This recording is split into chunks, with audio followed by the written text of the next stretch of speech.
கிறிஸ்தவ திருச்சபை வரலாறு முழுவதுமே பலவிதமான எதிர்ப்புகளை தாங்கியும் மேற்கொண்டும் வந்த நிகழ்வுகளால் நிரம்பியுள்ளது. இதன் மூலமாக ஆதி விசுவாச மக்கள் மிக பயங்கரமான துன்புறுத்தலும் கொலை செய்யப்பட்டும் வந்தார்கள். ஆனாலும் சபையானது அனைத்தையும் மேற்கொண்டு ஜெயித்து நின்றது. தங்களை மீட்டு கொண்ட இரட்சகருக்காக தங்கள் உயிரையும் பாராமல் வரலாற்றில் நடந்து வந்த ஆயிரக்கணக்கான விசுவாச வீரர்கள் வீராங்கனைகளை குறித்து சரித்திரம் உரைக்கின்றது. அத்தனை பயங்கரமான எதிர்ப்புகளை மீறி சபையானது கிபி 4வது நூற்றாண்டு வாக்கில் மத்திய தரை கடல் அந்த பகுதிகளிலே மேலான வளர்ச்சி அடைந்தது. நெருக்கங்களின் மத்தியிலே சபை சிறப்பான வளர்ச்சி அடைந்தது.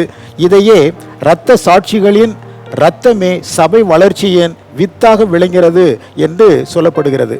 இதையே ஆண்டவரும் மத்தேயு 16:18 கிறிஸ்துவின் சபை பாதாளத்தின் வாசல்களை மேற்கொண்டு ஜெயிக்கும் என்று உரைத்தார்.